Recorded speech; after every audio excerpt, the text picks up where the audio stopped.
had police on his property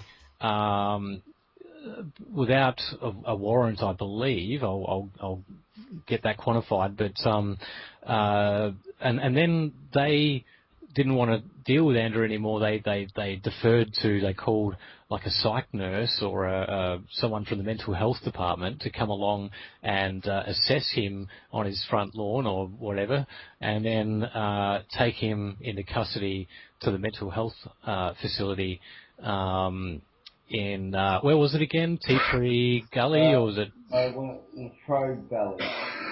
Latrobe Valley. It's between Morwell and yes. Traralgon. Sorry, my memory. Latrobe Valley Mental Hospital. Glenwood.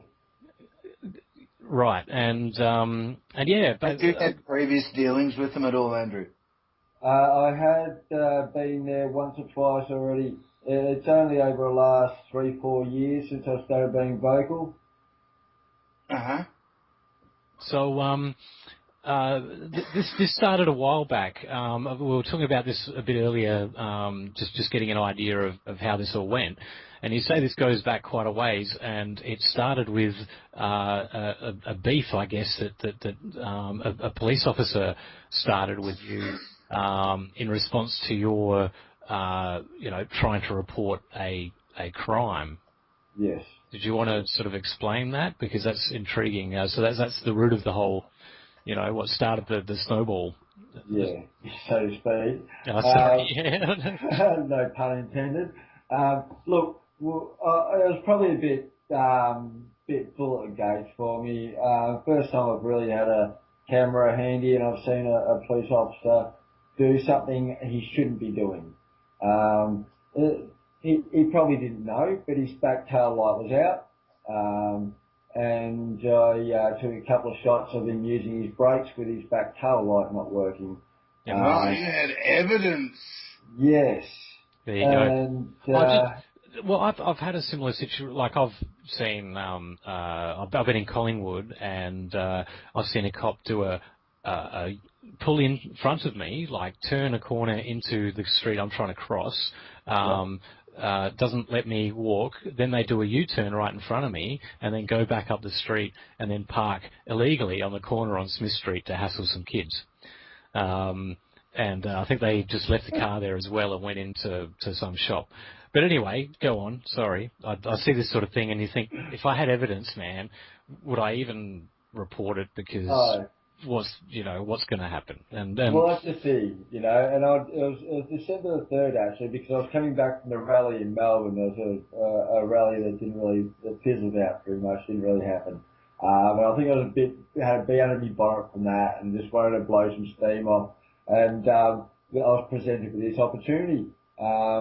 So when the cop had pulled up at this address, we pulled up in front and just sat there, and they didn't get straight out the car. And I thought, well, they're not in a rush, so I got out the car and approached their car and just informed them that I had a shot where they showed their back tail light out, and I was wondering if he was going to write himself out a fine, and he did.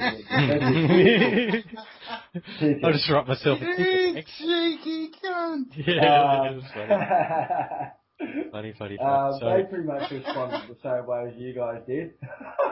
Yeah. Wound up the window and drove off, and I'm like, hey, come on, They drove off, and so I jumped in the car and I thought, oh, bugger this. I'll go down the station and see if I can get a bit more of a response there. Yep. So they seriously just burst out laughing at you in your face, pretty much. Oh yeah. Yeah. Oh yeah. I kind of expected. Sure. But yeah, so I thought I'd go down the station and report it down the station. I got this photo, we should be able to get some kind of satisfaction from this. I demand satisfaction. Yeah. So I've driven down there. It's a 5-10 minute drive down the station from where I was, and they've popped up into the rear vision mirror in the last K or 2 of the drive. And I've put my indicator on to go down to their street, Fletcher Street. It's only a very short one. Police station about it, And they've put their lights on, pulled me over. I continued on, went to the station, pulled out the front, went straight in, and went to go. Oh, sorry, this is on the way to the station and reported. I'm sorry, I lost track a little bit there. So you were driving to the station and the cops started tailing you? Yes. Yeah. All right. And yeah, about 100 metres from the station, they put the lights on and pulled me over. Tried to anyway. I continued on. I didn't pull over. Quite obviously, I didn't feel safe. These were the same police officers. Fair enough, yeah. I'm in Frankston. So, I went in there by myself, left my partner in the car with the car locked, staying here.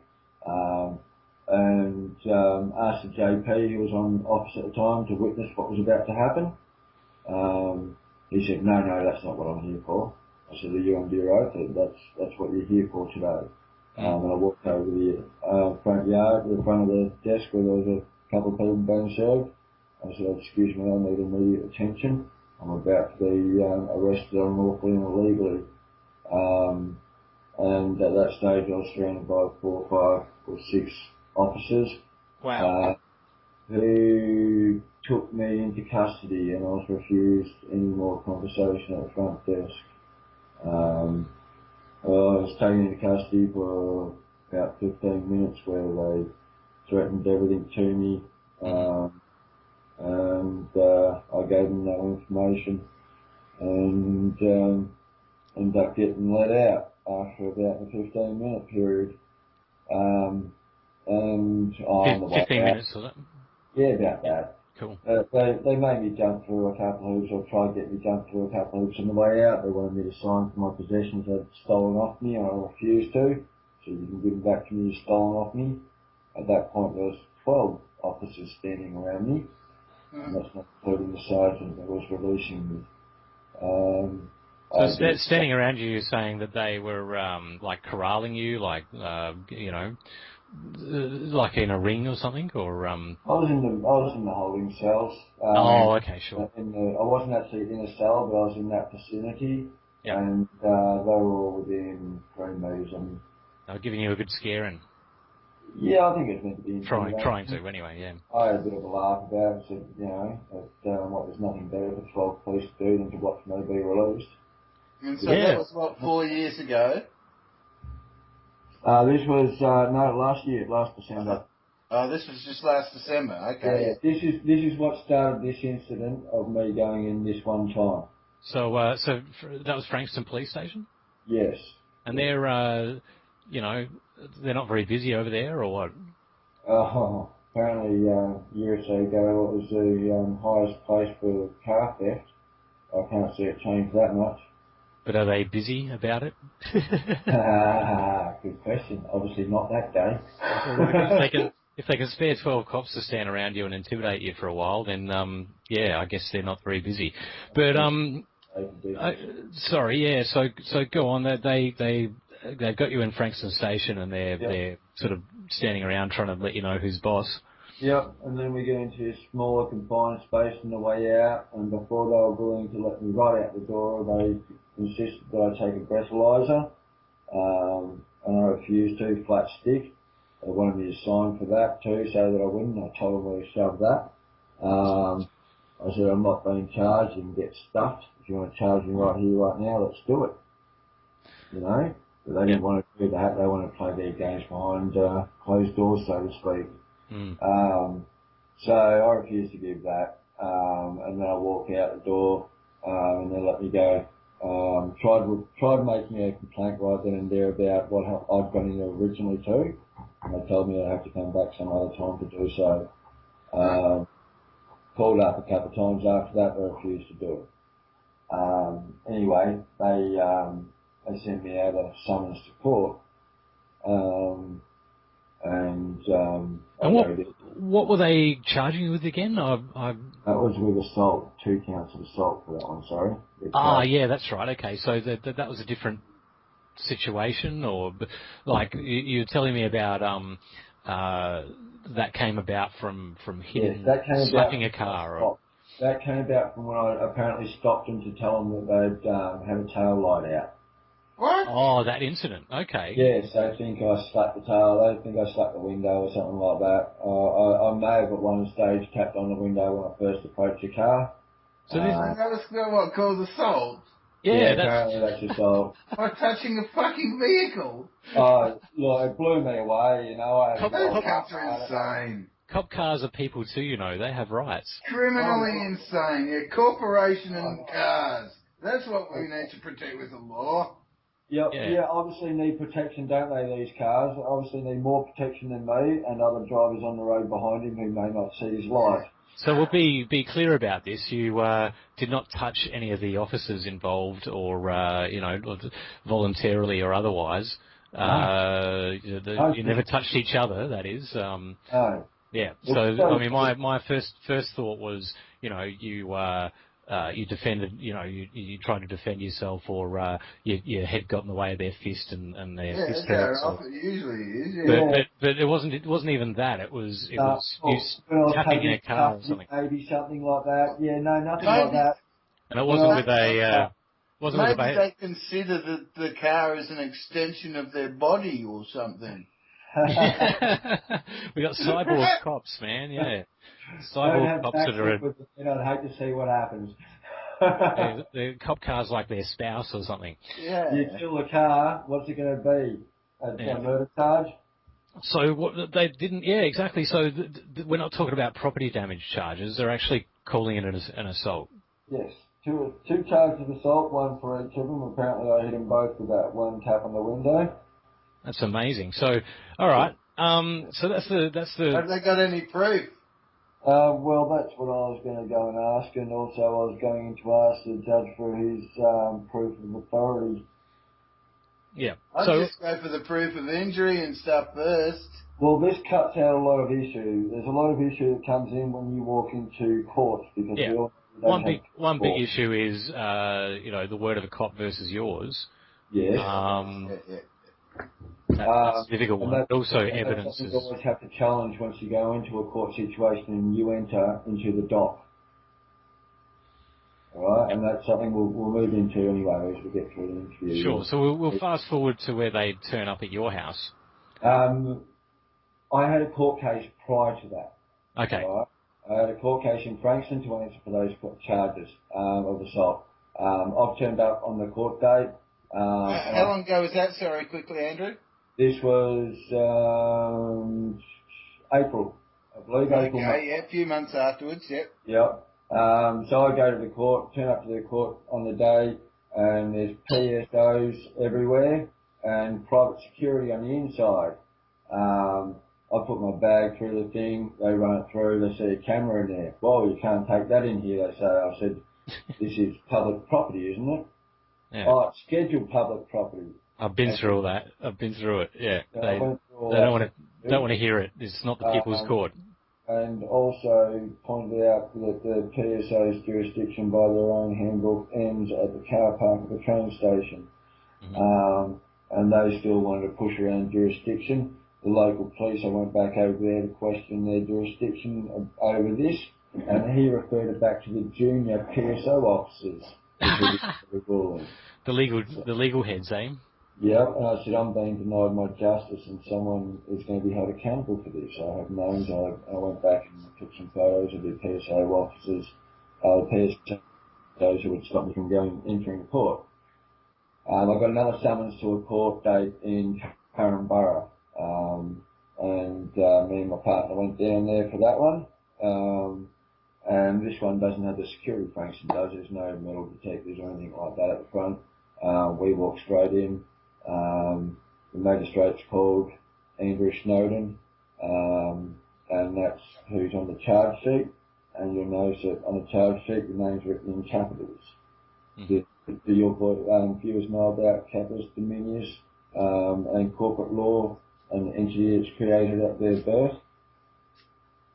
Oh yeah, I have some background, not at all. Right. I'm not going to call myself an expert in it, but I am aware of these concepts. When you go to court, it's very important you know the difference between you and your corporate entity. Yep, yeah, straw man. Yes. Corporate straw man. and you need to distinguish yourself from them as two entities in court and know how to do that. It's not that hard. It's common law jurisdiction, and that's what every court should be in Australia. But for true common law jurisdiction, you need a jury of 12, because no one man has the power to make judgment over any other 1 man. Yep. Alright, so... So I understand you stand in the sovereign citizen, the free man, philosophy of things. Yeah. So they've called for Andrew Snowden, and I stood up and said, I'm the beneficiary of that account. Can I please see your commission of writ, sir? Or your writ of commission, sir? And he's sorry, what did you say? I said, your writ of commission. Can I please see your writ of commission? And he's acted all silly and, I don't know what you, and started to don't speak English.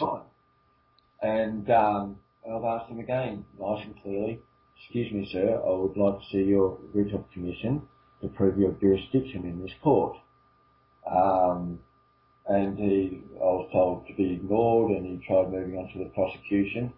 And I said, for the third time, sir, I've asked you two times already, it's the third time, can I please see your writ of commission? He tried to adjourn the court case, and I said, you have no jurisdiction here anymore, I'm now the highest power in the court, and I remove you from your power. And I also dismiss all the charges. You said all this in court to the judge? Yes. Good on you. I mean, player, that just takes a lot of balls, to stand up in court with, he's on the days, bloody, above everybody with his wig on, looking down his imagining he's looking down his glasses at everybody, and mallet in hand as the judge, and all the rest. And it really does take some gusto to stand up and say that to their face. Don't you realise he's actually the administrator of the account that he's presiding over, i.e., for example, you. He's not as scary. Once you find out all the intricate details behind it, it's not that much, as I said, you learn that you're the one with the power in that court. Mm-hmm. You are the man. You are the flesh and blood. Yep. Yeah. Well, I've looked into a lot of the OP, the OPT? Yeah, and the UCC concept, and the straw man argument and all the rest. That's actually a logical fallacy. But anyway, when it comes down to it, what the scary thing is, that they've got the guns and all the rest, and the cages, and yes. And they, how much having faith in magic words to get you out of, a legal situation. It takes a lot of faith in the argument to pull it off. Yeah, you do have to have faith in yourself to be able to do that, I suppose. Absolutely. So, I guess, it gets interesting here because, I guess, finish your story and tell us sort of how that worked out. Well, I found it didn't work out too well. Right. Yeah. The judge didn't disappear in a puff of smoke and a demon screaming and. Well, he had made an order while I was stripping him of his power to adjourn until a certain date, the 16th of September, I believe it was. Right. No, it's it, 16th of August it must have been. And I ignored it because I didn't really, because I dismissed it, Well, apparently they've gone back and adjourned it again. That's what one of the summons was that turned up last Friday. Now I get it. Yeah. So they didn't try and make a ruling though. I'll give them that much. Yep. In that the August one, the 16th of August one. Mm-hmm. So I'll give them credit there. but they have called me back in, and apparently the judge is none too happy with me. Well, I'm really upset about that. Just try and take a quick straw poll, Andrew, on who the last victim was that he was happy with. Yeah. How does it make you feel, Andrew? The judge is unhappy with you. I'd be a little bit crestfallen. Yeah. Well, I might shine my shoes up next time I go in. Did I have shiny shoes on? I don't know if I did. Put a tie, for Christ's sake, and call him your honour. But bow down to the moo wearing important. But so then that happened, and they end up on your property, and they're apparently looking for evidence. And do they have a warrant? No warrant. No warrant at all. What was they looking for evidence for? The police officer that turned up from one Thaggy and Lean Gapper.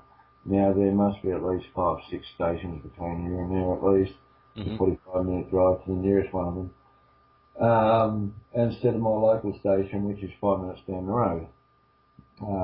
Okay, makes sense. Yeah, I can understand how these people got involved in it all. It might have been a case of keeping it outside of, not having it linked to the people that you have a beef with directly. Yes. I believe that would be the reason for sure. Speculation, but anyway. Yes, we don't want to go there too deeply. So yeah, they've turned up. I've got 4 officers, 2 divvy vans with 4 officers. I've got an ambulance and a red car with 2 shinies in it. Suited blokes, not fully suited, but neat casual. The ambulance came. They rocked up at the same time as the cops and everybody. Yeah. Ah, okay. Yep. Hey, could you just excuse me a minute, guys? I've got something important to do. 1 minute, I'll be back. Yeah, no problem. You know what I mean? Yeah. We do now. It's all just so exciting. So yeah, I've woken up to this and a cop's foot in the doorway sort of thing. I'm like ushering him out. Right, mate, you don't have to be inside. You've got my attention. What are you here for? We've got these 3 summons here for you to go to court. Righto. I've had a quick rustle through them. Right, no worries. You've fulfilled your obligation. This is being recorded, by the way. My partner's up behind me with her phone. Oh, that's right. You mentioned you'd got several angles, a couple of phones and a video camera on the whole event. Yes, yeah, we had my phone was used for taking a couple of shots in a video here. A couple of short ones where I needed them, and my partner's phone was used. She had it running for voice as much as anything else the whole time. And it must have been like the circus was in town camped on your front lawn or something. Oh, it really was. I mean, we're on acreage, but... So paint a picture for us, because, who turned up on your front lawn? 2 divvy vans, an ambulance, and a red Commodore sort of thing. Yeah. All up, we've got 7 people in attendance at my doorstep. Wow. So had they? I mean, by the looks of it, it looked like they were ready to kidnap you. Oh yeah. I felt threatened straight away. And after I'd received the summons, and they had no further reason for being there. I said, you fulfilled your obligation. So they were there to serve you the summons. Yep. I said, do you have a warrant? Yep. And they said, no, we don't have a warrant. I said, well, then trespassing, leave my property now. And I shut the door. So they were there specifically to serve that summons. It wasn't a warrant. And how often do they need to rock up with an ambulance for a warrant? I don't know many people who get that sort of attention. But it wasn't even a warrant, you see, Baz. It was explained that this is actually just a serving of a summons. I mean, yeah, that's what I mean. With the summons, sorry, yes. How often do they need an ambulance to accompany them to serve a bloody summons. That's when you got to be a bit nervous, don't you? One way or another. Yeah, well, you're definitely expecting trouble if you bring an ambulance with you. Yep. So, how did you sort of react to all of this? Look, just waking up and seeing all this, finding all this happening, I probably didn't react the best straight off. What time was it? I had a midday nap. Oh, okay. Fair enough. So it was a 6 in the morning dawn raid or something, yeah. Yeah, no, they'll polite enough to come around just around 1 o'clock in the afternoon, 1:30 in the afternoon. Yeah. Okay. So we shut the door, and that's when we sort of like got everything else together and got some cameras rolling, and they were still out there. They hadn't left, and we thought, well, let's set everything up as best we can, so we got good proof of what happens next. And I went and got some the Crimes Act, 1914 Crimes Act. I can't remember what section it is in regards to harassing people and acting threatening and harassment. So they were just sort of camping. They were just sort of camping on your doorstep and not leaving. No, they weren't leaving at all. They weren't going for any reason. Were they like trying to get in or anything, or? They'd stopped trying to get in. They were trying to call me all the time, or calling out my name all the time. Really? Wow. Yeah. Come to the door. That's like gang stalking. It is. It's totally like that. That's fucking like gang stalking, man. That should be a federal crime. It's like having a bunch of gangbangers throwing rocks at your window or something. Oh yeah. Well, I called 000. I called them 2 or 3 times during the whole incident. Yeah. Just because I kept on saying, there's people at my door. I'm feeling threatened. They fulfil their obligations and they're refusing to leave. They've been told they're trespassing and they're not leaving my property. And they're like, do they have weapons? I'm like, yeah, they got guns, mace, batons, tasers. I've heard of this. And badges. Going down in America quite often. Yeah. It's called gang stalking, mate. Oh, mate, it was absolutely horrendous. I mean, my partner was getting pretty, fed up with the whole thing and scared about it and all that, worried what's going to happen. Did you have children in the house as well?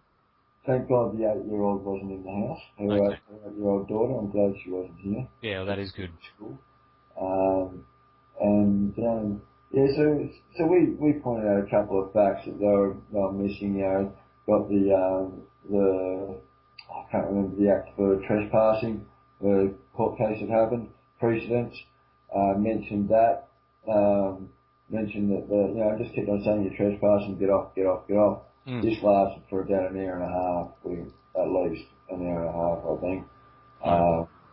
And that must have been really bad on the nerves, yeah. Yeah, it was hard to stay calm. It really was, especially when I feel this. I had this freedom, this right to freedom, and they were oppressing me in my own house. Yeah. I felt like an absolute prisoner at that point. They're not leaving you really anywhere to go if you're not secure in your own home from the powers that be. I mean, yeah, that's scary. It's a bit menacing, isn't it? Yep, totally. Did you know anything about the Stasi's or the communist police? Well, no, that's what I was hinting towards that sort of line though. This is Gestapo stuff. This feels like Nazis, and this is what we all fought against. See, the thing is, and the other the worst part about this situation is that, they obviously want to push your buttons and make you react in a way that justifies further force. Well, they might want you to hit their cars again, even harder. Oh yeah, more assault. Yeah. Yeah, leave the cars alone, man. It's those paint jobs don't come cheap, and everyone has to pay for it. But someone has to clean that window.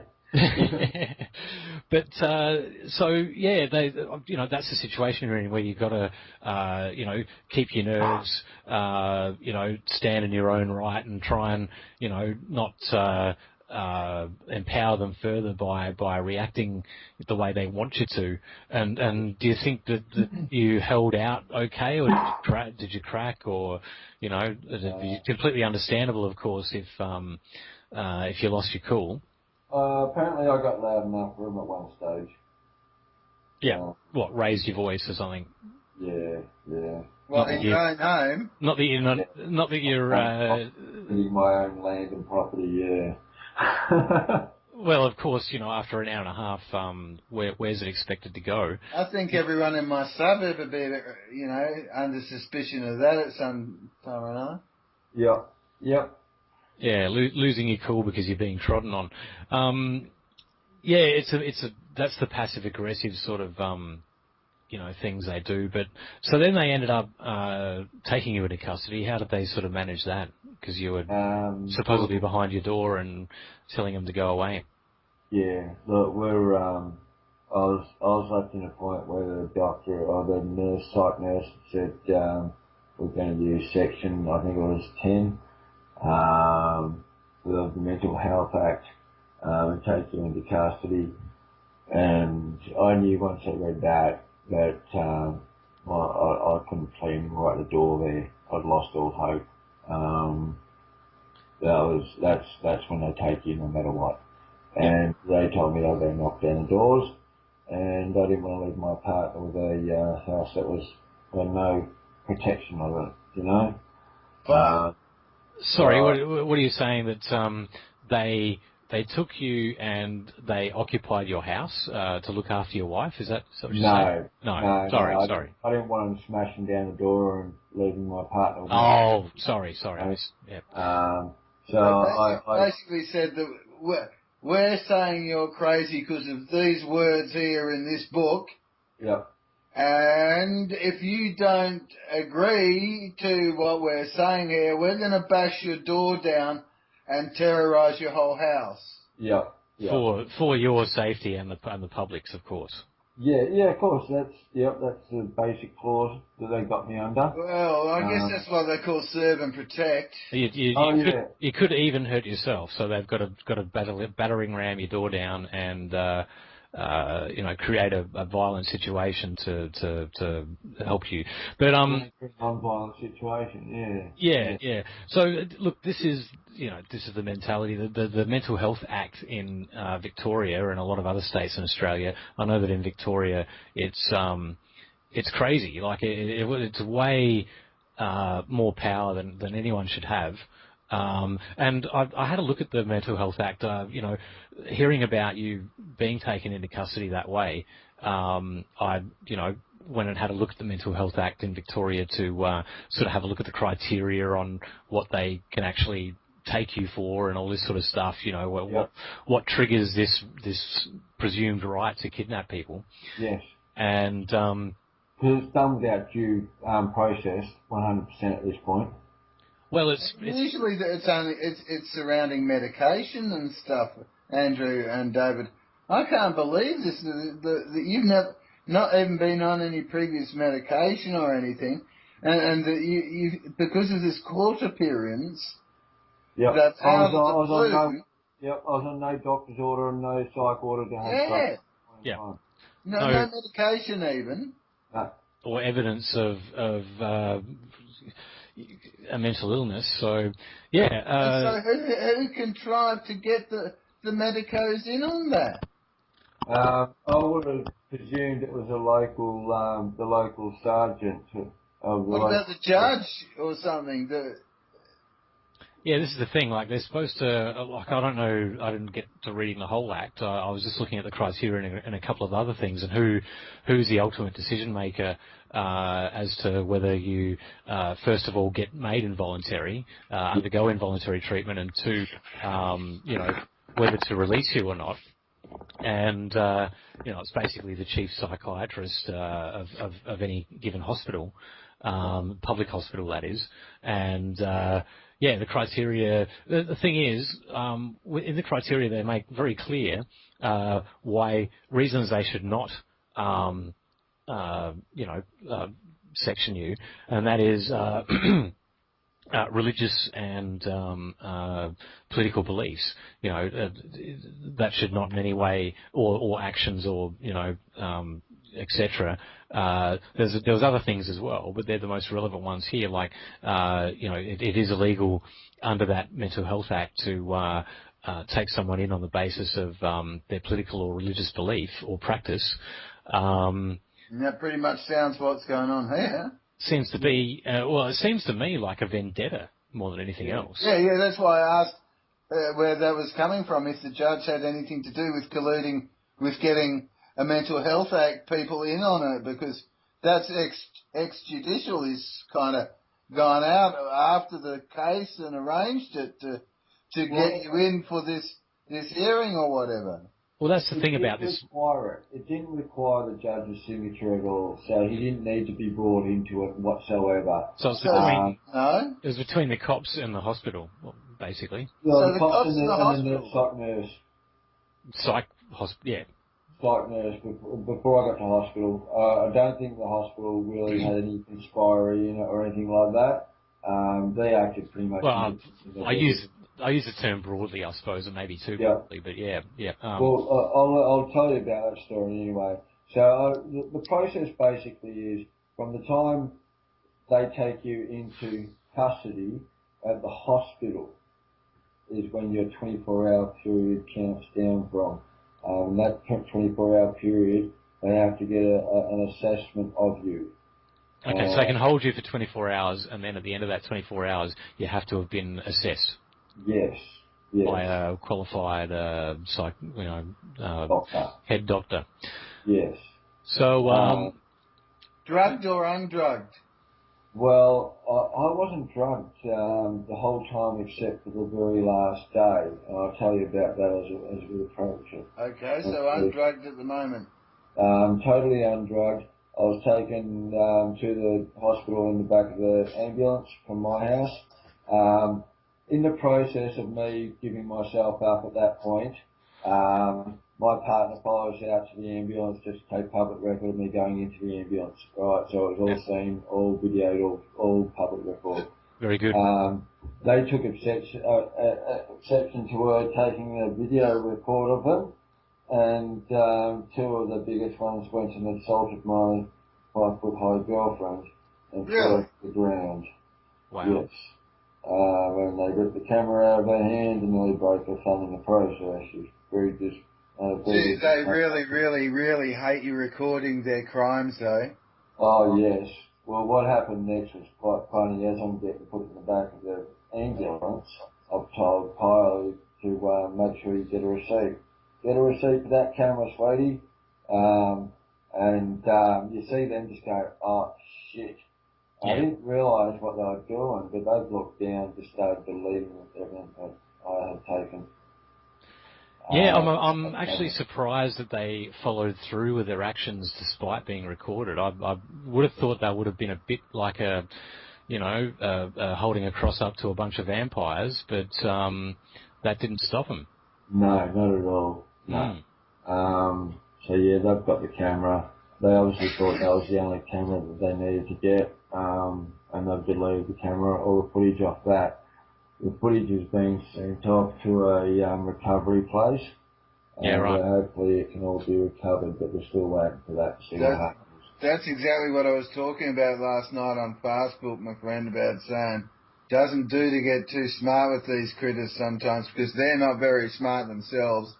You try and using a sophisticated argument on a bloody unsophisticated thug, and he'll just turn out and do Indiana Jones or something, say, that's not a knife, this is a knife.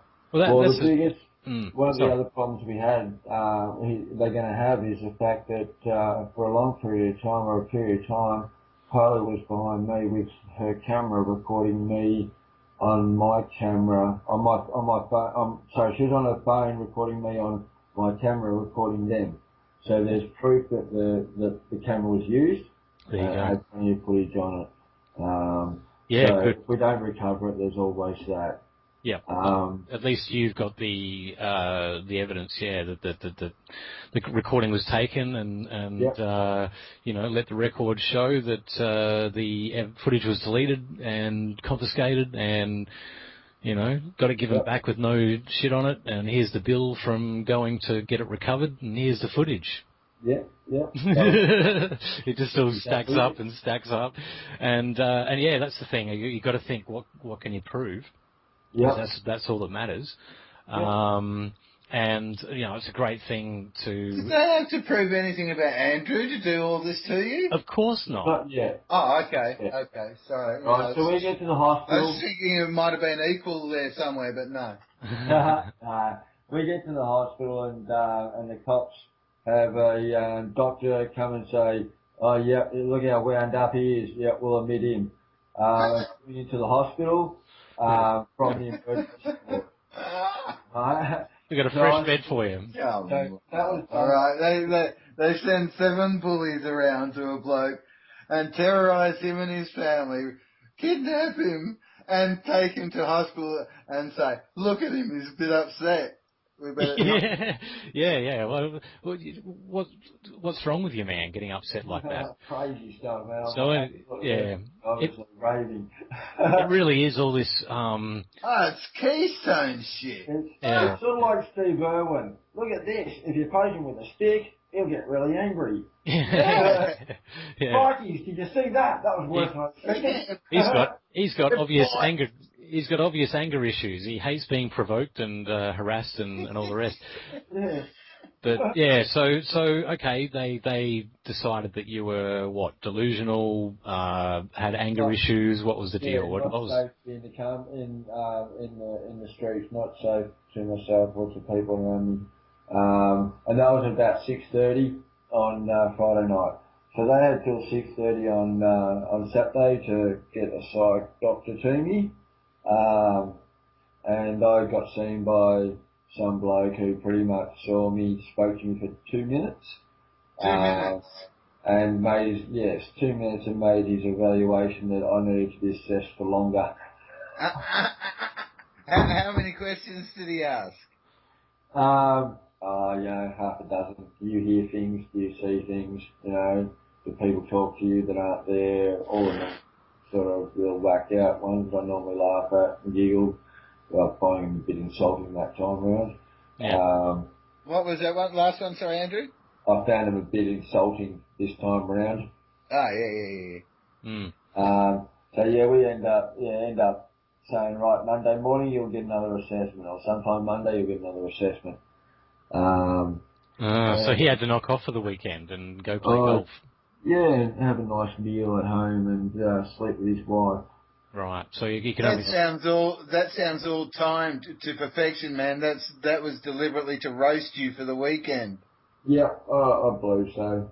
100%. Well timed, exactly. Didn't want to get a doctor in on Sunday. No. That's all to fucking put the heat on you, Andrew. There's no two ways about it.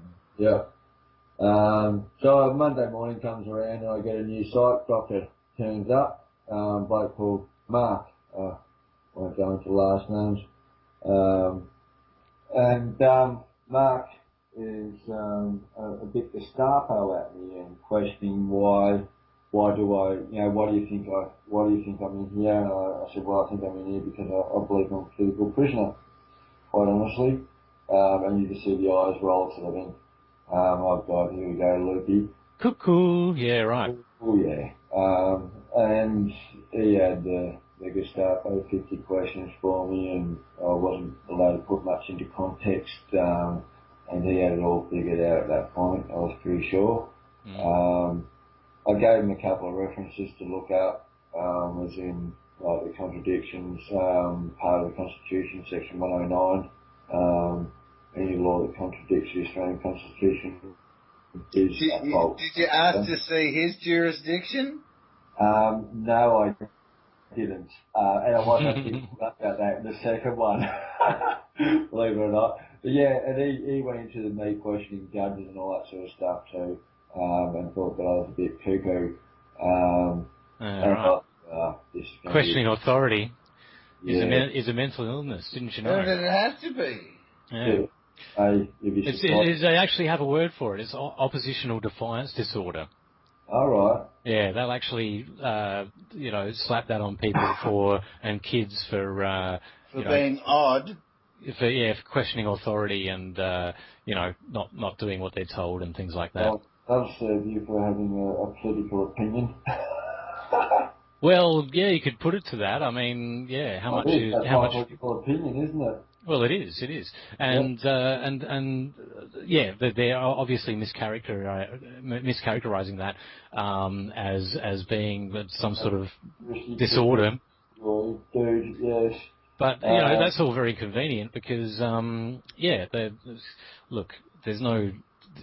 Psychiatry is a pseudoscience. Let's be honest. Like these guys really, they don't know what they're talking about. The whole roots. I've looked into the roots of psychiatry, and it's all such a load of superstition, basically. Like it's a best opinion.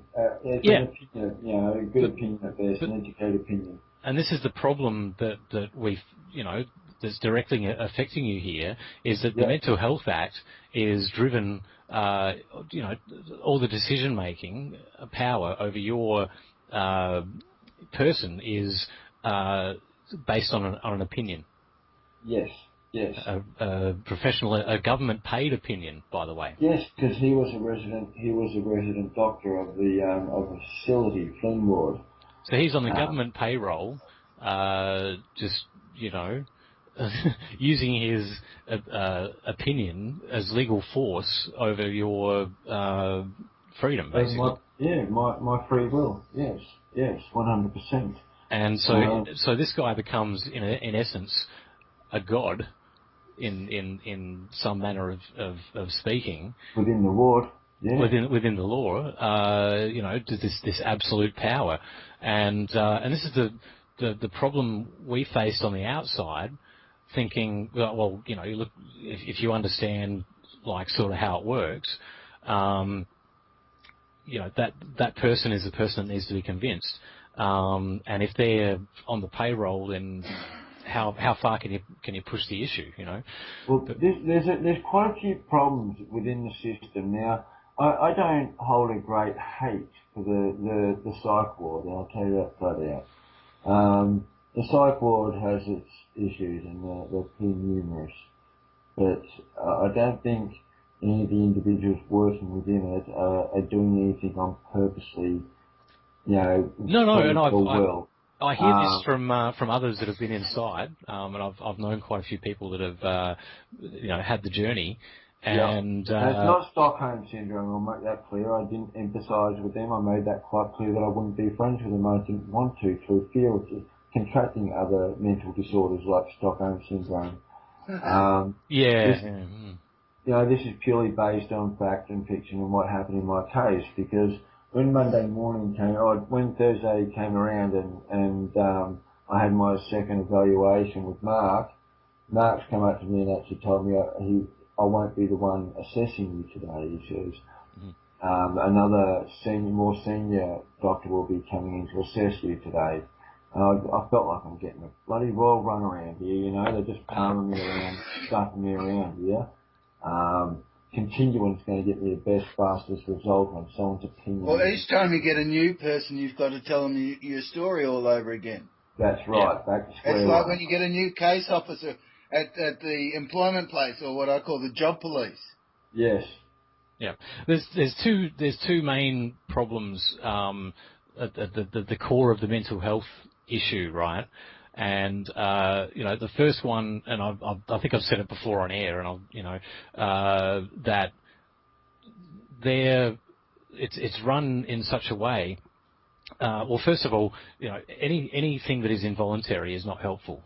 Okay, so especially when it comes to people's mental health, like their mental state, it does not help them to force them to do things that they don't want to do, be somewhere they don't want to be, take away their choices from them, and disempower them.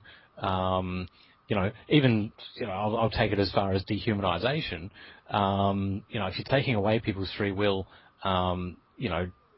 you want to be damn sure that they're actually hurting people. If they're running around punching people in the face, or loading up shotguns in front of people and pointing them at people. And there are people doing that, but they don't get seen by the police and the police. But the thing is, they're a clear and present danger. When you can't just give that power of taking away someone's freedom to a doctor. they're supposed to be doing no harm, Or first of all. initially a nurse in my case.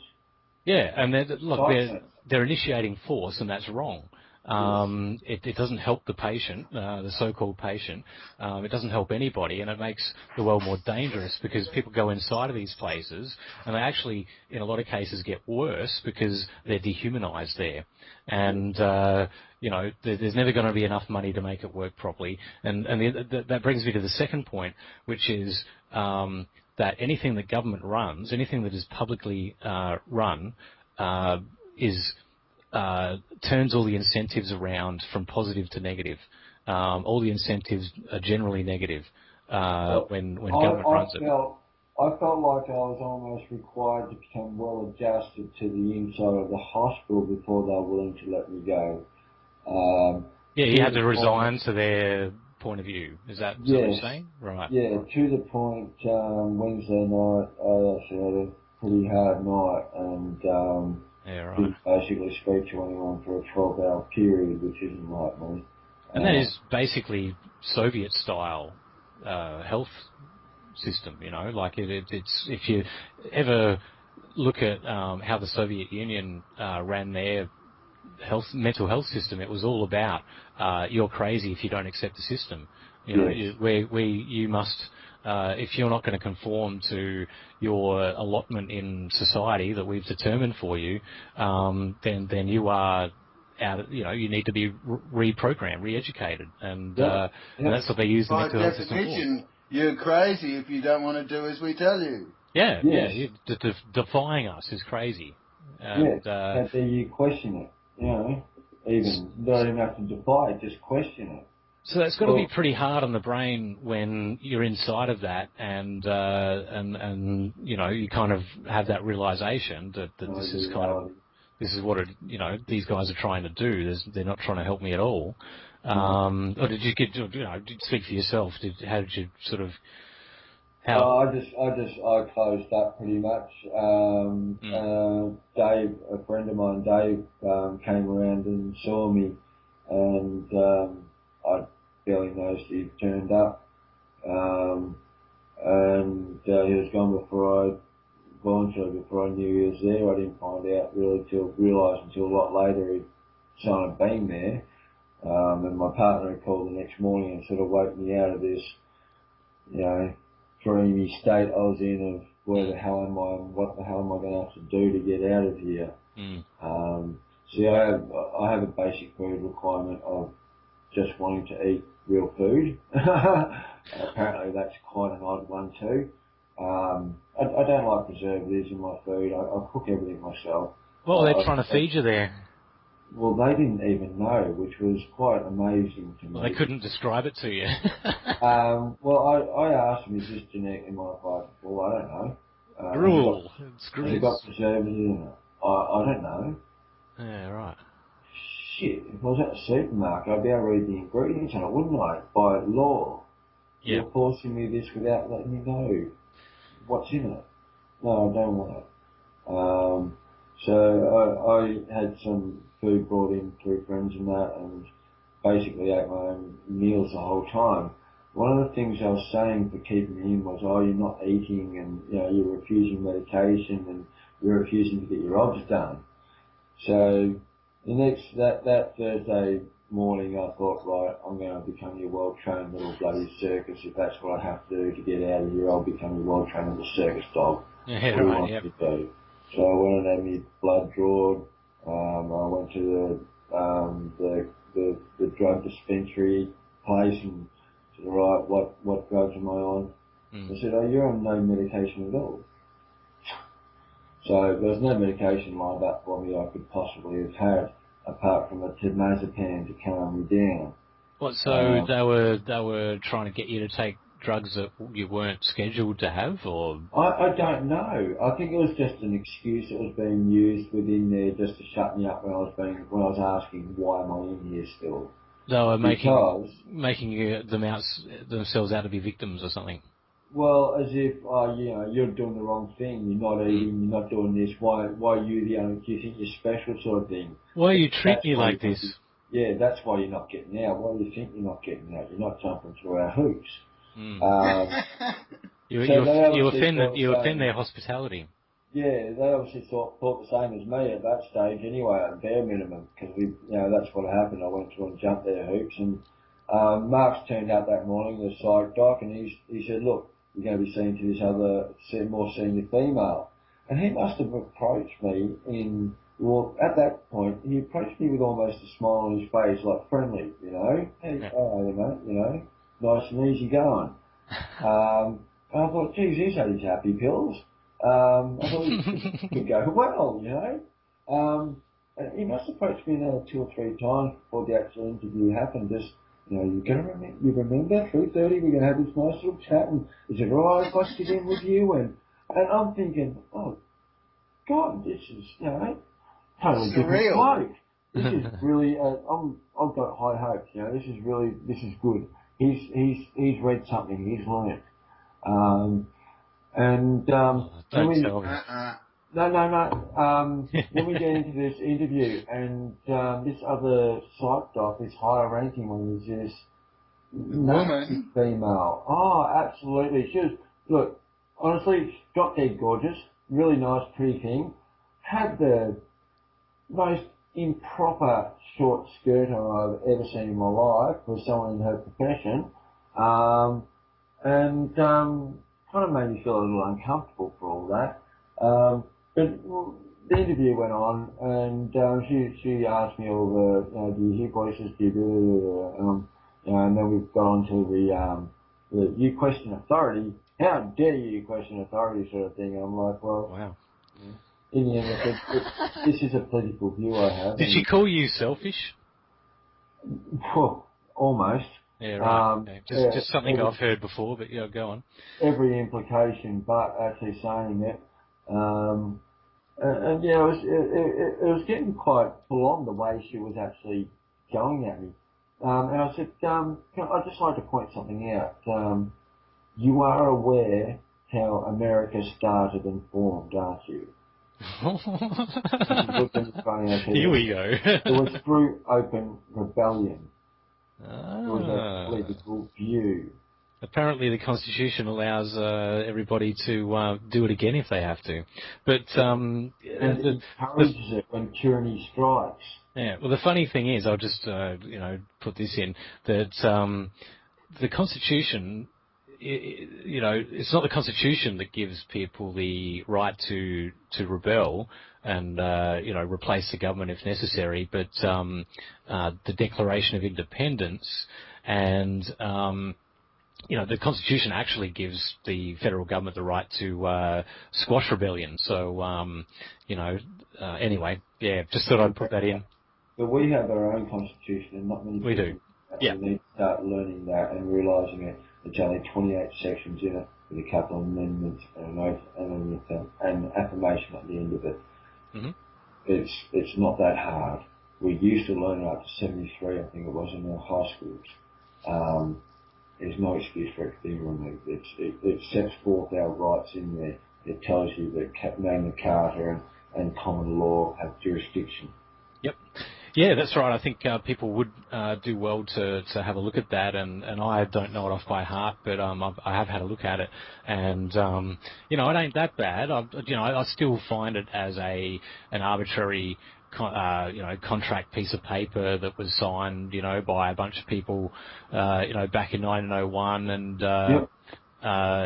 I like, as with the social contract, I did not sign it, and so in a sense, like I get the constitutional argument, and it's not a bad one, if everything sort of went by that, but it still gives them permission. It still sets out what the Constitution does. It sets out what their powers are, and from there, the rest comes. But not to say that they haven't overstepped what the Constitution allows them to do, which I think at the very least we should bring them back to. Yes. Look, and even all that constitutional issues, even the American Constitution and its declaration aside, every single human being is born free. If we're not born free, we're born into slavery. So it's one or the other. Right? So if we're born free, you need to sign your rights away, or they're not rights. Mm. That's by definition. So if you're born free, you have rights when you're born. Yeah, If that's what you go through your whole life and you never sign anything saying you give away that right, you've never given it away. It's still yours. You do not need a law to enact your rights. You just need the free will to stand up and claim them. Well, that's right, and I think it's worth pointing out that the the American Constitution, the Bill of Rights, it stated that these rights are held as self-evident and they are inalienable. So what they're saying is that we're not granting these rights. Not bestowing them. We're recognising that they exist in the first place. And creating a format for their government on how to treat its people by acknowledging that they have these rights. It's more to do with the government treating the people and the people treating the government, or something along those lines. I think I get what you're saying. Look, I think this is all really good, guys, and it's three intelligent guys discussing things. But when you got a couple of guys that have used a few too many steroids, and they're pretty big, and they got guns and tasers, and they're in a hurry to get home for the football, it can be different, you know? Oh yeah, definitely. Look, there's always options though. You never think you're without an option, alright? True. Yeah. Definitely, and so scenario, you're driving home, and you're in the middle of nowhere and you've got a couple of thugs pull you over, and they are being genuine thugs. Because I still pray and hope that there are good, decent policemen out there. I believe it. There's rumoured to be a couple even in Western Australia. Yeah, I can't verify for you. But we do a lot of cop bashing on the show, and not to say that there aren't good people in uniform out there, and I just think, and it's like the mental health system as well, and we were talking about how disgusting it is that they have these these powers that they shouldn't have, but you also mentioned that they're just people like supposedly like the rest of us, and they don't come across like it's an evil Gestapo lair or something. Just plain ignorant. They just do not know. I mean, they don't know any better. You tell me one police officer who could recite his oath to you on site. Yeah. All right? It's not emphasised to them. They're not forced to do this. It's a culture they live within, and most of that dictates how they act. They act because they're told to. They don't understand why they're saying, do you understand? Yeah. Which is precisely why I'm kind of, a little bit anxious when dealing with them, Exactly. Tend to, mind my P's and Q's a little, and... It's one of those things like my interactions with police have been over nothing to get too upset about, but in the whole, but I keep eye contact with them. I don't show any fear. It's like dealing with a dangerous dog, It's like you talk nice to it, and you don't break eye contact. You don't turn your back on it. You don't run. Do you drive as a free man? Do you move around as a free man, I should say? Well, I don't even drive. This is the thing. Like, I've got the free man thing going on, like in my mind. I've seceded myself in my mind, but. I'm kind of doing it the hard way in the sense of, okay, I get on public transport and, I don't have any ID, basically, any photo ID.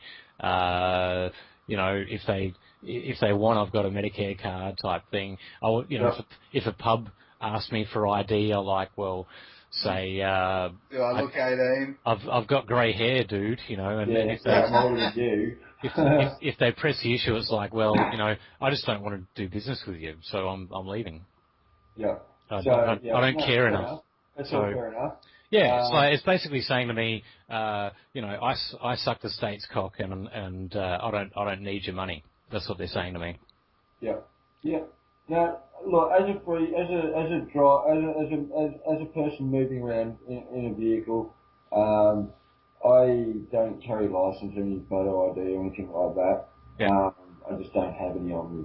One thing I do, a couple of things I do, is I keep my doors locked, windows up. Sounds sensible.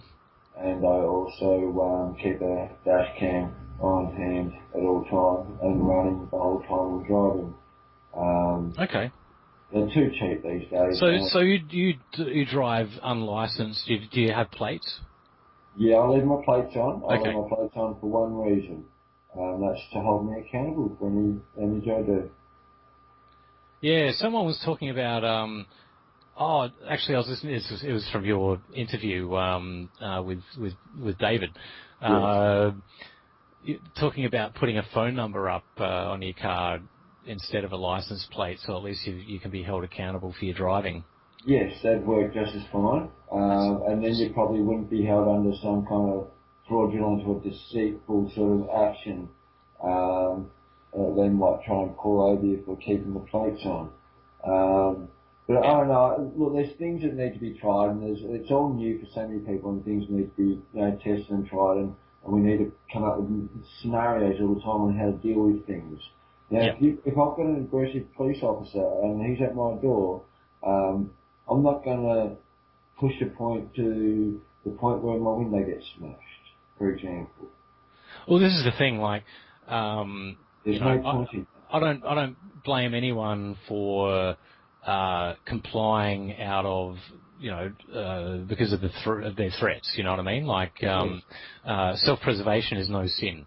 No, not at that point. Not when your property or physical self is going to be harmed. Yeah, unless you're putting a gun in your hand and saying shoot that guy, like that's definitely crossing the line to I don't know. But anyway, I'm not going to make a judgment there. But like, I mean, it's up to the individual when you perceive that threat is enough for you to go, well, that's enough. All right, dudes, you got me, or whatever it takes. Yeah, send me the fine, do whatever you need to, sir. I'll comply. I've given a breast sample under the same situation.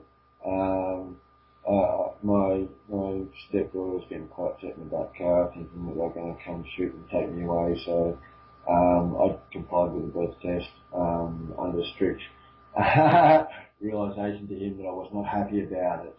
You've got a couple of choice words thrown at him. I find the whole breathalyzer thing interesting, and the drug swabs and the checkpoints and all this sort of stuff. Like, people in Australia, I know that in America there's at least a bit of a culture of resistance to that on principle.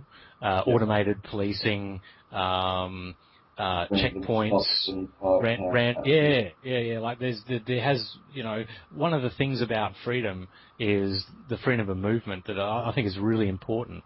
And look, I've basically in Footscray and a couple of other places, the cops actually got this law passed where they could just search anybody and in a certain area, and they were running a trial of it, and I ran headlong into it. I didn't actually get caught up in it. I rounded the corner, and there's this gauntlet of cops on the footbridge of the Footscray station, lined with cops, shaking everybody down, emptying people's bags on tables and shit, all without warrants, of course. And if you refuse, you got a fine, right? So. This is what's going on, in Australia. I tell you what, if people are dealing with that sort of crap, they really deserve what they're getting, don't they? I mean, how many times can people tell them they have freedoms? Do you know where the term driving comes from, and why I ignore anything that says driving? All right, driving. When you're riding your horse along the side of the road, you're just riding it, aren't you? Right? Suddenly you're pushing some cattle in front of you, and what are you doing? You're driving or driving. Alright, so it's an act of commerce. The word alone is an act of commerce. Well, that's where most of this comes from, because one of the big powers of federal government that it gets exploited everywhere, even when they have a constitution, is their constitutions generally grant the regulation of commerce. Okay. Yes. And that's the only movement that's regulated or allowed to be regulated in Australia. Yeah, that's right. And then because everybody, we get back to your straw man and stuff, where they're considering your corporate person to be an economic entity, and therefore we regulate you as under an act of commerce, a commercial act. And our courts have moved over to commercial law more than chamber. Yeah, and away from common law. So we've seen this commercialisation of law that they're doing a damn good business out of it, aren't they? Yeah. So why not continue it basically? And as I was saying before, I believe most of the cops are oblivious to it. They just get told what to do and they go out and do it. So you've got this whole cycle of things. Because policing has turned into the only way you can be coerced into stopping on the King's Highway or any highway within the realm of the Commonwealth of Australia is if you're doing commerce. So if you're by foot and travelling to a train station, they have no jurisdiction to come near you and stop you. People need to enforce this. It's their problem we don't have these rights. Allow it to happen and be eroded right now. Yeah, I mean, I think interactions should be voluntary, and unless you've violated someone's rights already, then I don't see that the police need to be involved in your business at all. All this stuff is in-case stuff. It's all what-if stuff. That's why they need to keep on inventing more and more laws and having more and more police, just to make sure that they can keep check on us. Yeah, and the whole presumption. I think you hit that there, Dave. I think you got that right. It's based on future crime. What you're going to do or what they perceive you may do in the future if you're, e.g., going over the speed limit by 5 k's. Or you being could hurt or kill someone. So we're going to charge you for the possibility that you may have. Yeah, we're going to charge you for not wearing a helmet because you might have had an accident, all that kind of stuff. And giving yourself brain damage. Yeah, right down to not being able to smoke marijuana, for example.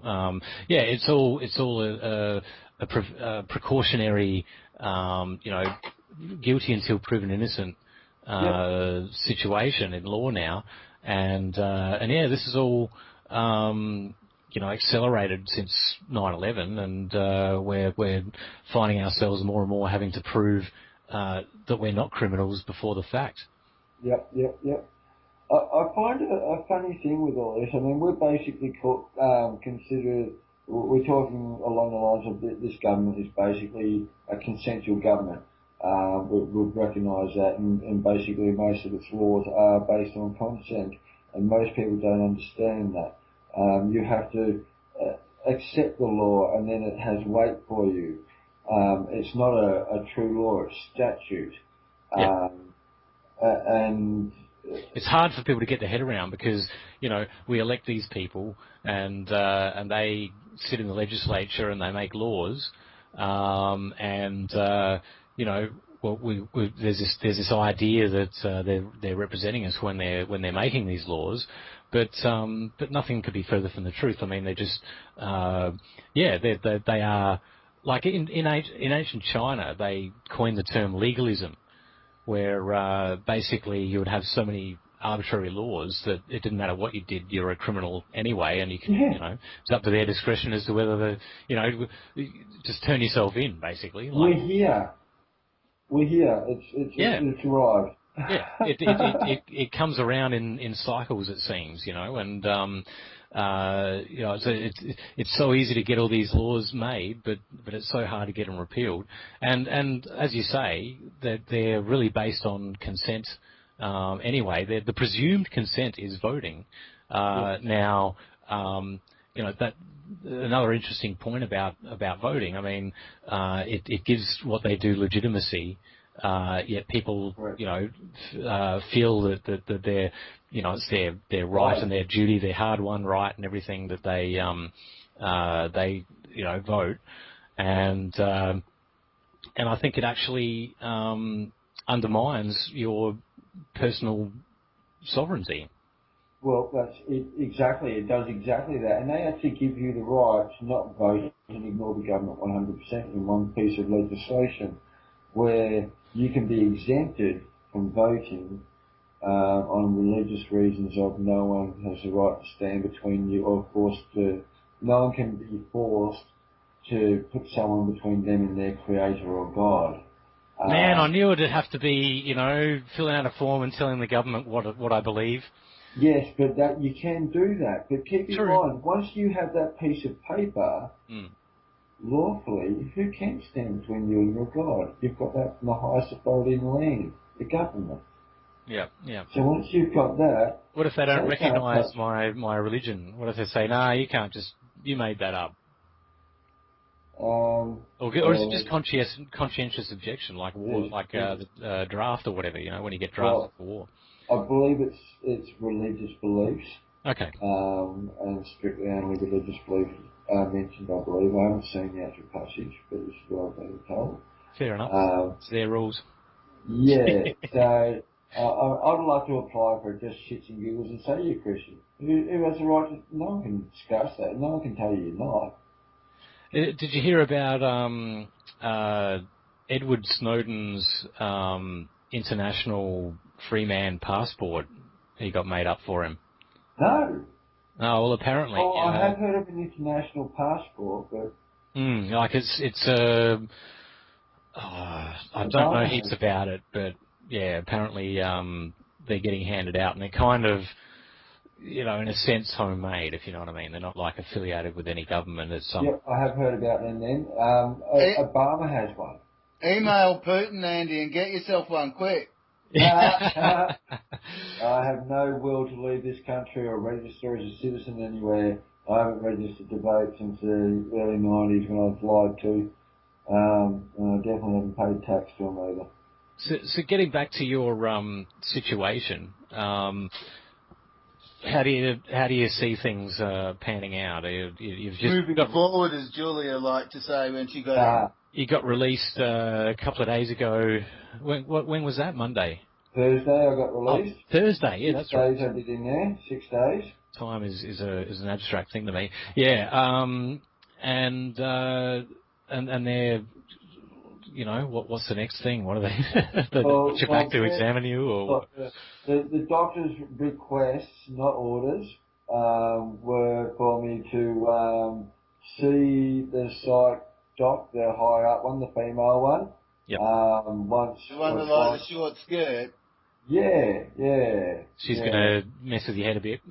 Oh, she's gonna just try and suss me out a little bit more, I think, the enigma that is. And he's prescribed some medication that he'd like me to have. Mm-hmm. And that was left pretty indiscriminately and open as far as I'm concerned.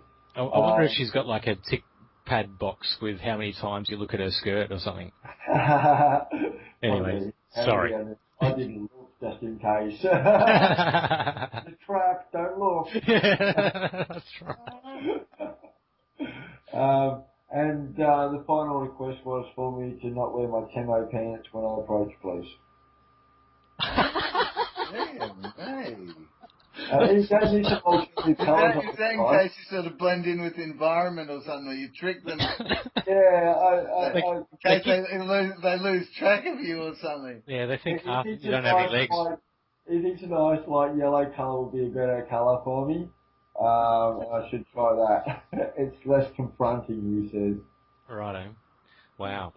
So, obviously, when I approach police officers... Less confronting than one male against 7. Yeah. With all, you're approaching a cop with all those weapons, and I've only got a pair of pants, and I must seem threatening. I love how, when you get these cop vendettas going on, and I've, heard of a few, and I've certainly gone on YouTube and seen a lot of crazy stuff, how they act scared, like they're always fearing, after they've plugged someone full of holes or something, or even, just manhandling somebody or whatever, especially if there's a camera they make up around. some story about how vicious you were and all this sort of stuff towards them. We got him covered. I mean, not to say that people don't. Not to say that people don't provoke police on occasion and even, fight them and things like that. There's so many cases I've seen of people, and then they're saying in the paper how they're the victim and all the rest. Yep. I think one could easily dispel this. Sorry, Baz, you all right? No, that's what I was going to say. I think one could easily dispel it just by finding out how many civilians have been killed by police in the last 50 years, say, and find out how many police have been killed by civilians. You try and find the number of citizens killed by police. I can't. Oh, no. I don't think it'll be easily obtained. Yeah, you can get some American stats, but I don't know how much to trust them either. They're still not very. They're still not very good, though. I mean, I can't remember what they were, but even if it's anecdotally thinking of it, Yeah. Well, they're dangerous, and look, the thing is, I tend to find that cops kind of have the coping skills of a 5-year-old, and they have force at their disposal, and they're, it's all this sort of don't make me use force, I don't want to have to, and all this sort of, like we're looking at Peter's arrest video, a young lady who was arrested for medical marijuana, and they came and kidnapped her without a warrant and all the rest. Yeah, that's right. Peter Morgan, and she's, the video's out on YouTube too, so yeah, look that up. But she, it's another case of it, and they just, give you this. I'm here to, do what I have to do, and there's nothing you can do about it. And it's not me, it's the government. They often say too. Well, that day that I was taken in Friday, Peter Morgan, and also there was another person I believe was taken in. Adam David Tucker was taken in the other day. There's been about 3 or 4 of us all taken in within a 3, 4, 5 day period. And we're all for the same basic reasons or similar reasons. The police can't do anything else with us, they're trumping up things. Pierre Morgan's case was obviously the medical marijuana, which makes it slightly different, but all the rest were taken under the Mental Health Act. Wow. Yeah, the pattern I see and the danger, I mean, even without it happening all that frequently, if that was the case, but it is happening more and more frequently, the police are using the Mental Health Act to deal with people that resist them.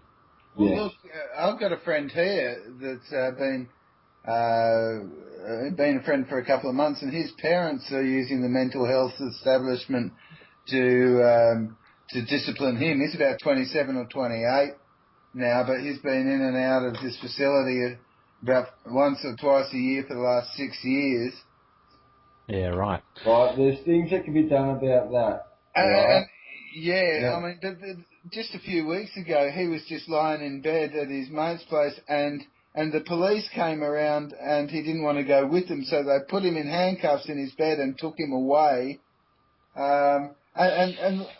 Under the Mental Health Act? Under the Mental Health Act, yeah. Right. So they don't even... What needs to be done, right? 2 things need to be done. When they come to your house, if you have the option, you do not speak to them. Don't say a word. Don't give them a reason to give you that ticket. That's all they're waiting for. Yep. Anytime you talk, you're going to incriminate yourself. And the other thing to do is, if you're in a situation like your friend, you get another friend who's known you for 10 years to write an affidavit stating you are not a risk to anyone, and you're willing to state, that you will look after that and vouch for that. Bingo. And also, you get another psych doc. It will cost you up to $1,000 bloody dollars, but it's worth it to write a report out saying you're mentally sound. Now, these things are fundamental, and I'm going to have to invest in one of those myself. Yeah, definitely. I'm glad you brought that up, because this is the thing. Solutions. these are all legal mechanisms that these people use, and yes, they've granted themselves these despicable powers. But the thing is, that's what I was thinking. I was thinking about your situation and some other people's situations that I've. Giselle Wilding is one that comes to mind for me. Yep. You need. The way this is all divide and conquer stuff, This is all, people slipping away in the night and ending up being institutionalised, and that's why we need to back each other up and get the word out as much as we can about these atrocities, but also put pressure on these institutions. Because there's quite a lot of us. I think you probably found that out, Andrew. That hundreds of people came to your aid in one way or another, or at least lent you support and was quite aware of the situation and wanted to do something about it. Okay, and it was overwhelming. The response was truly overwhelming. I must say, if any of you guys are listening out there. It gave me such uplifting hope. 7 phone calls on the first day, only 2 were people I knew prior to going in there and never spoken to by voice prior to going in there. When I went in there, I had just over 600 friend list. Now my friend list is over 700. 30 of those were on the first night. My partner came at home and she was overwhelmed by it. The whole thing, guys, it's inspiring. I truly thought for a long time I was battling this by myself, and now I feel there's no need of us behind us. Hey, man, you were never... We were always at your back, man. There's quite a lot, as you know. Well, I never expected anything, you know what I mean? And that's more of the point.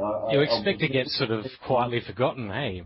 Well, yes, pretty much. I wasn't expecting people to say, hey, can we come and protest at the door? Yep. Yeah. Yep. And that's the response that was happening, and that brought a tear to my eyes. It really did. Just the falling and all that. It truly was. It was overwhelming. It was beautiful. Thank you all. Yeah, humanity is beautiful, Andrew, and we keep getting shown the ugly side, and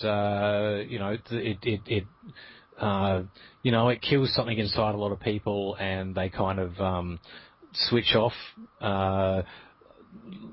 Then there's all the wonderful people who just have too much life in them to be conquered, and we have to stand together. It's all about standing together or hanging separately, because what crosses our minds when we see this or hear about this happening is, my God, I hold similar beliefs to this guy. They may not be the same, but we certainly, share an opinion that the system's rotten to the core. What phrase that comes to my mind is, there but for the grace of God go I. Yes. And we can't be islands. I mean, I've lived, a bit like a hermit for a number of years, disillusioned with the world, etc. Yep. I'm sure we've all been there. Especially when you're sort of waking up to things and coming to terms with that. And then the horrible thought of what that system can actually do to you, and then when you see it happen, it's like, that this is, what gives, that something has to give, I think that we can. One of the most effective things we can do is A, support each other, but B, react or throw things at the system in response. Just let it be known, because the more that they think that they can sort of just do things behind closed doors with no one knowing about it, the more they're going to do it. The more that they know, hey, we're watching you.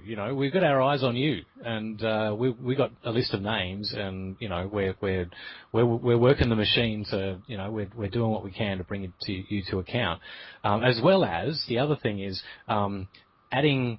There's a scale of a balance of what they say as opposed to what the rest of the world says. And the more people saying, "Hey, Andrew Snowden, he doesn't believe in any, he doesn't belong in any institution, and he's just a free-thinking guy, and you can't do I've that." heard him on YouTube. Yep, that's it. So, and this is the other thing, Andrew. Like, obviously you're in the serpent's mouth now, as far as all of this and it goes, and it's a difficult thing. I think you've chosen it anyway, but you've already made your decision. But the more outward you are about the whole thing, while representing yourself, as well as you can,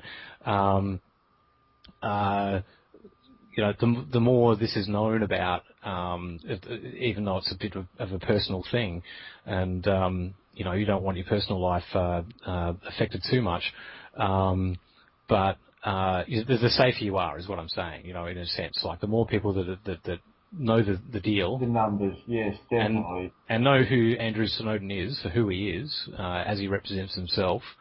No, I'm not. I'll make this clear, David. Yes, I am defending myself along the way, but I'm not speaking out for myself. I don't do that. That's I've always felt the injustice. You talk about the injustices that you see all through life. They've weighed heavy on me. I've hated the feel of them. It's driven me to depression at times. Me too. It's part of the reason why I can't speak clearly. I don't have any front teeth. My life is a story that we're all going through. There's nothing to be kept quiet or secret.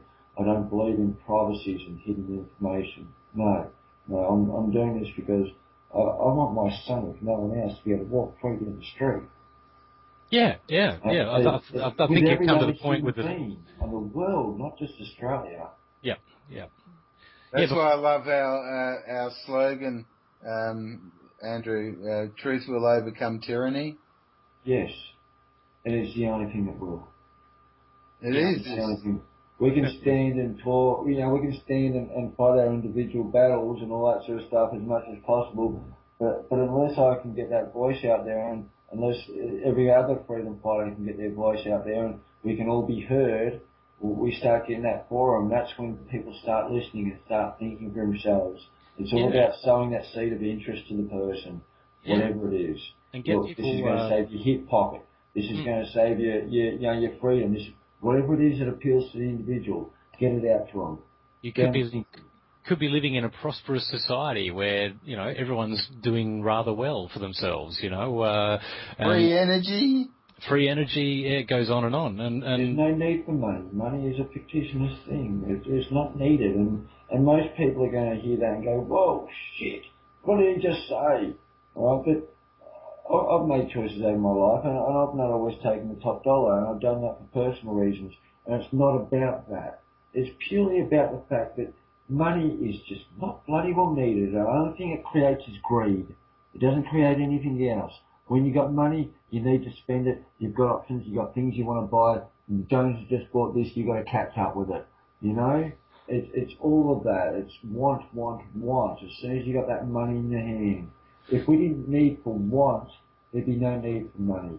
And if we've got free power, we've got free will, free information, what more does the individual need?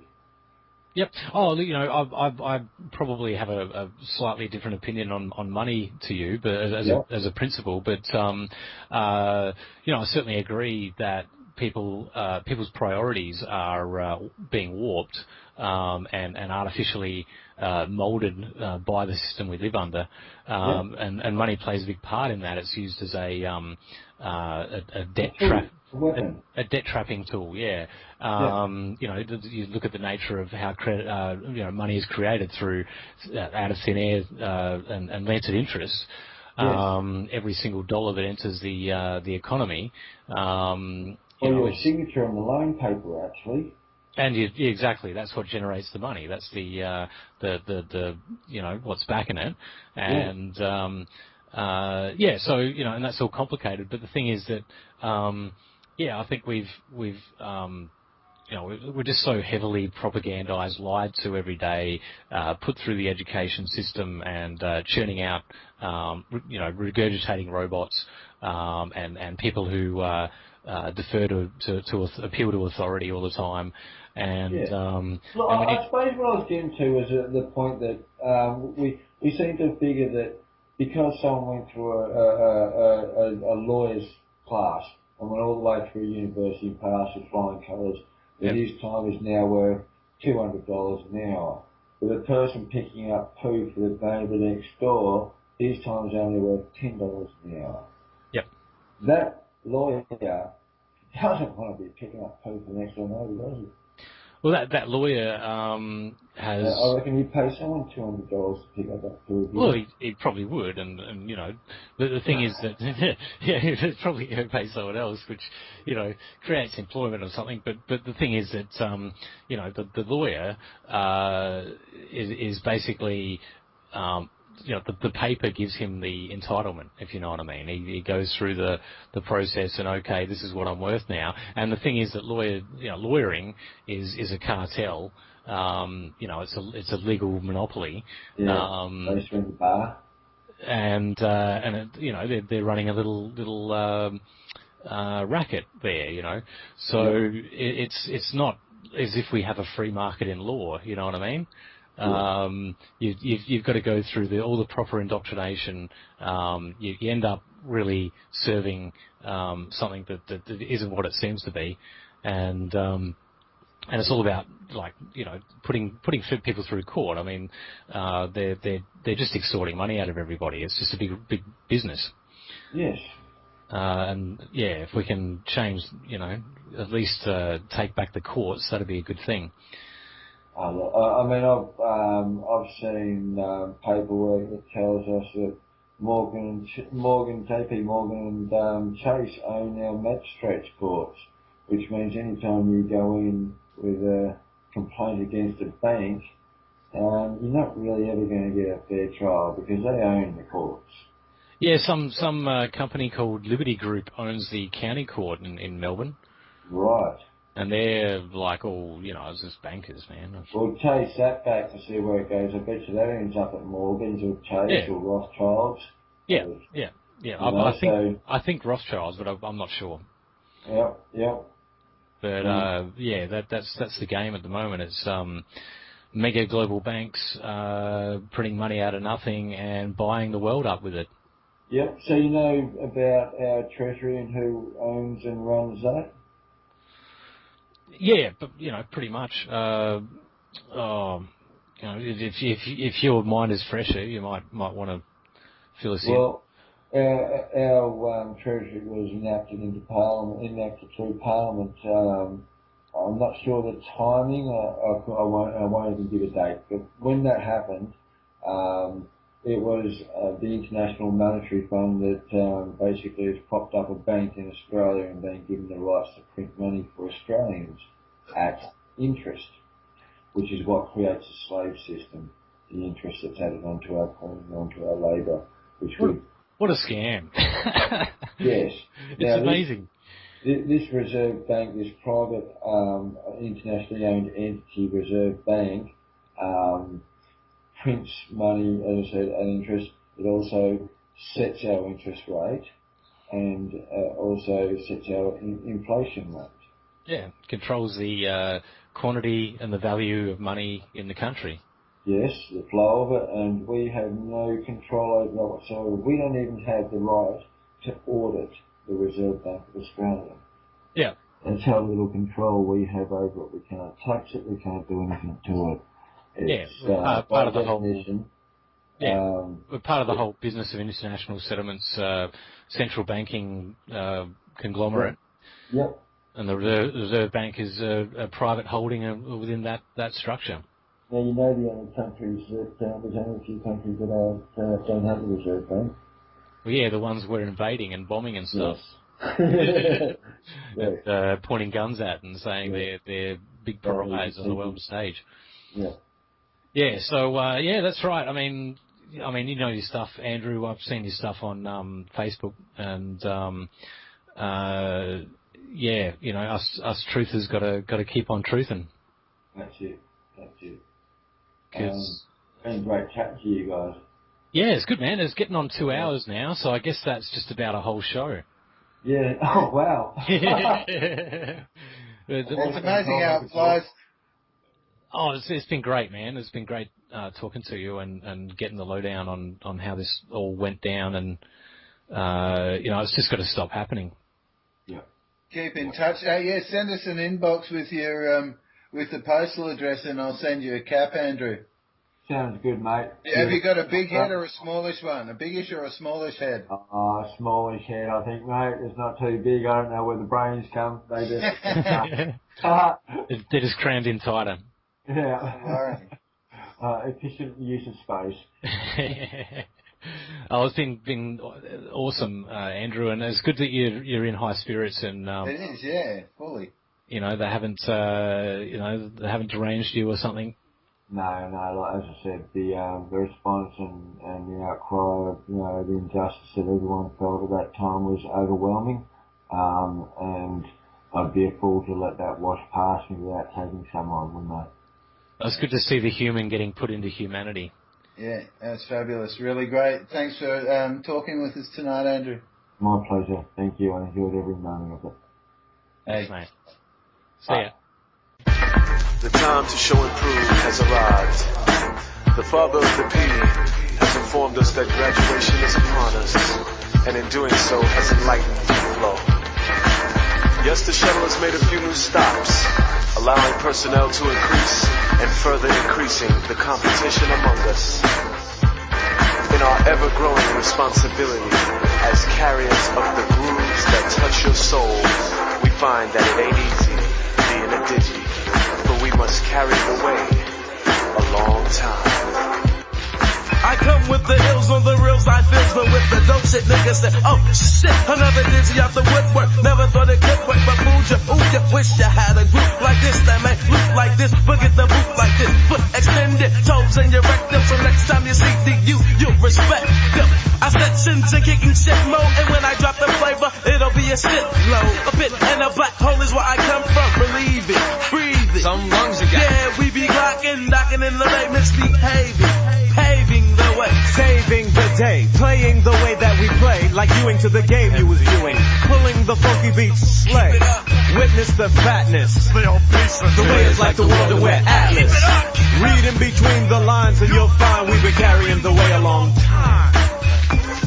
Yes, the dolio flowiness continues to pour down upon the not so ready hip hop world, forever stretching the boundaries of some fat shit. It ain't easy being a digi with an itchy trigger finger. Nope. I wanna make dead ringers in a fling and sling around the neck of a foe, constantly elevating on the flow.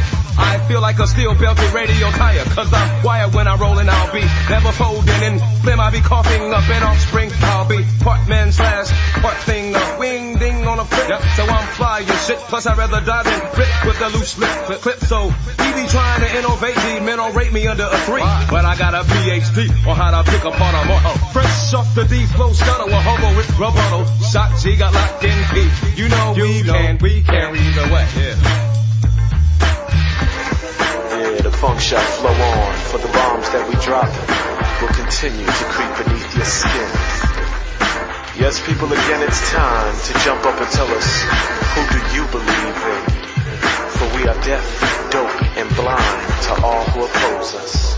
Now it no easy when you is a digi. It no easy. Take it from money B. It no easy when you is a digi. Power we back on only for heavy low we are carry. Now it no easy being cheesy or a member. Believe me, September 22nd is a holiday now. Ow, I feel your teeth pinch the nozzle. Survival, house and pepper, corporate funk, the dope. I can't remember when you wouldn't invite us, but nowadays a lot of flavors taste just like us. Damn, it feels great to keep my back at a straight angle, cause brothers for damn. I'm carrying a heavy load because a lot of folks riding on my last episode. So what? I got styles to be flexing, and we rock the kind of beats you hear next election of section of history. We gets cause we might never see the finish line, but we still winning the race, sweat on our face cause we carry the way long time.